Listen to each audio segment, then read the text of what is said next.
Guys, welcome back. A little bit different video today. I'm inside. It's like 100 degrees outside. I'll keep up with the farm updates. Anyway, I was going to post all of these photos on Instagram. However, when I take a picture with my cell phone and transfer it to Instagram, this is an old Windows. This was my old Windows XP computer.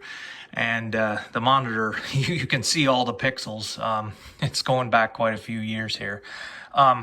But video, it seems like it's a little better. We'll see how it turns out. Anyway, I had this corn planter back in, I think it was like 2006. It's an International 56. This was during the restoration process. You can see a little paint. We did paint this, my brother and I. And we got it in pretty good working order and planted some corn with it. Came with a ton of plates. However, it was a tillage planter. You had a plow. To be able to get corn in the ground. It wasn't a no-till or anything. You guys will see pictures I posted earlier of my International 800. That one did no-till. So I'll just scroll through a couple pictures. You guys have seen these already. I did end up selling this. It sold pretty fast, actually. A guy that bought it was wanting to plant vegetables and stuff. And with all the plates I had, all the different seed plates, I must have had just about every plate ever made. Just boxes of them, and he was interested in this. I only used it for corn, I think, a couple of years. There's the back. You can see all the insecticide hoppers and everything, which those didn't get used. So yeah, we were just cleaning it up here. I think this is when I brought it home. We were working on it. You can see the roll marker here is bent.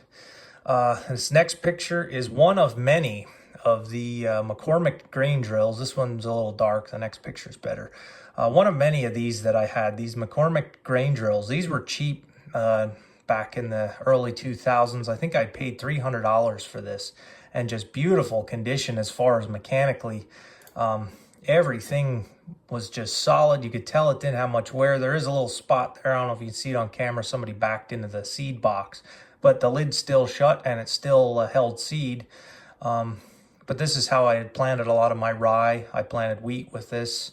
Oats the one year.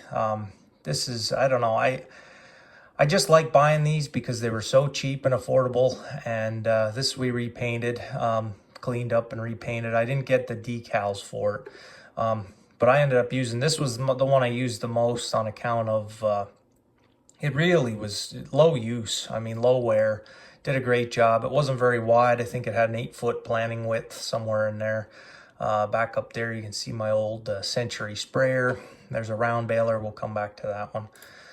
This was over at the other farm when I was over there. There's another picture of this grain drill. What do we got here? Here's the back. All the seed tubes. It had some of the original metal seed tubes, which weren't quite the best. Some of them had the rubber hoses. You can see the drag rings here to close.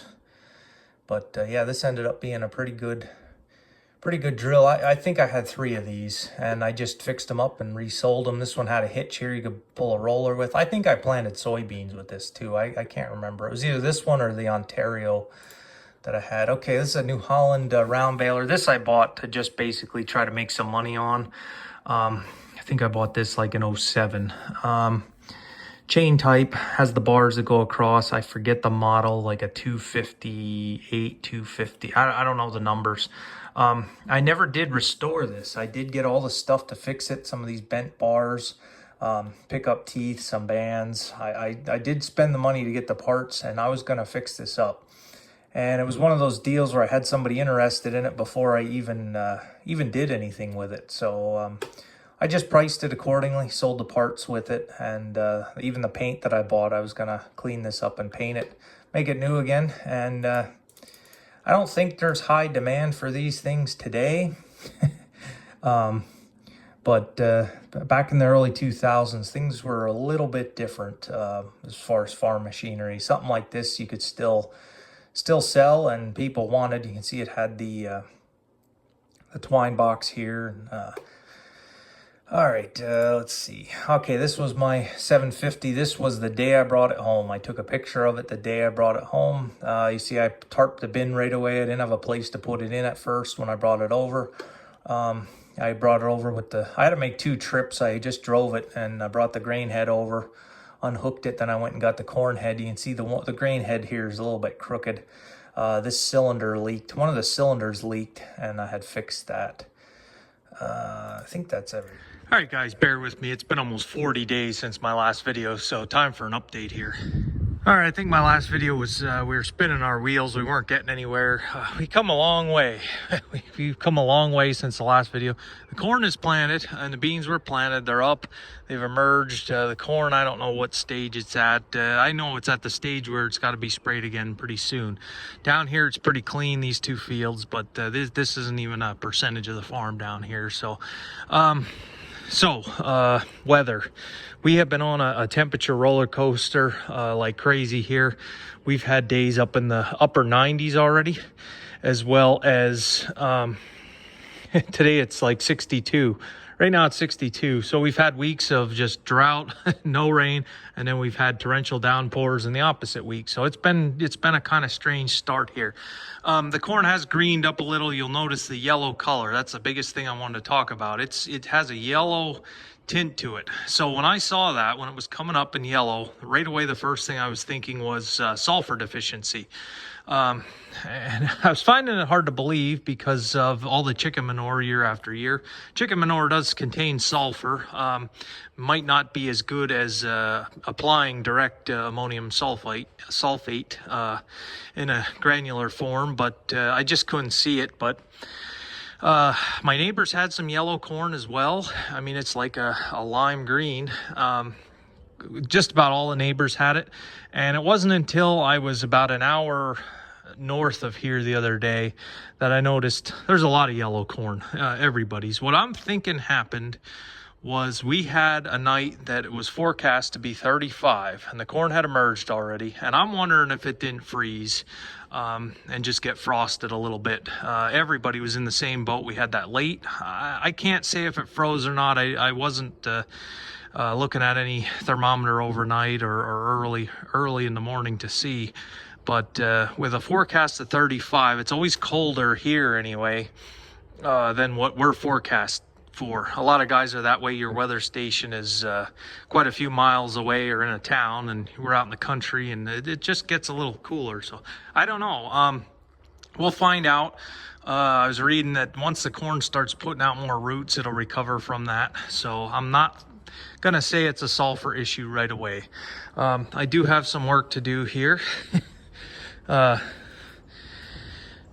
Tire's flat, so we'll get that fixed and repaired here. The sprayer I have to get rolling again here. It is time to spray. I don't have the spray jugs in front of me. I was going to do a whole fancy thing where I flopped the box down and basically told the weeds I'm coming for them. I do have a lot of weeds in the soybeans again, so once again, from 2019 on, I've had problems with these resistant weeds. The pre did a little bit, but it didn't touch it. So this year I did buy Enlist. So we will try Enlist first year with Enlist beans, and we'll give that a try. So I do have the, I did order that. I did get that delivered. So we're going to be trying that. And matter of fact, that's going to be the first thing I go to spray are the soybeans with the Enlist. So we'll see how it works. I got to watch how we spray with that stuff. I think I have to talk to my other neighbor. I have there's two neighbors up here that the fence lines meet, and I know one of them does plant the Enlist beans or a variety of it. The other neighbor wasn't, but he said he was going to, so I have to see for sure. If he did, drift won't be an issue. The neighbors, one set of neighbors had sprayed their Enlist variety beans, and a fence row over was non-Enlist, and of course we had the drift issue, and they weren't happy with each other, and I don't want to cause any issues here with neighbors. So yeah, we gotta do all our homework and research here. I'm far enough away from anybody else, but it's just those two farms. But if it's the same variety, then we still need to be a little careful how we spray, but we'll give it a try. So yeah, corn and beans are up. Like I said, crazy weather so far. Shop projects are piling up. We're just not getting anywhere. You'll see these. I got to take these tires off. I got these rims and wheels for nothing. These, of course, fit the Dodge. My old rims that came on the truck are deteriorated pretty bad. They were steel. I don't know if these are chrome. I don't know. They were free. The tires were free. I have somebody that wants the tires, so we got to get all those off and work at that. The lawnmowers we haven't done anything with yet. It's just been, I don't know. I had taken some more time off of work and it rained every single day, so that didn't work out. So yeah, your time off you need to schedule in advance, at least 2 weeks. So in 2 weeks, how do you know what the weather's going to be? You have no idea. The weather can't get it right from one day to the next. So yeah, we got corn growing, we got beans growing, like I said before. The stand this year, and I might have said this last year also, the stand is beautiful. And I really like taking video of this progress. That's one thing with YouTube, just the amount of me going back and checking to see time of year and comparing it to past years. It's just invaluable. Such a benefit. But yeah, the stand is really good. I mean, it all emerged basically. There's the deer are eating. I can see right where the deer are eating. There's deer in this field every night, but it's all about the same height. And the populations look good. It's just, I don't know, out in that field there's some really yellow spots. I don't know if that's where the frost touched it, but it's worse up on the hill. So I don't know, we'll have to investigate this further. I'll let you guys know if it greens up at all. All right, so I have another small vacation planned from work, so we're gonna use that to get spraying here in a couple weeks, about 2 weeks, maybe a week and a half.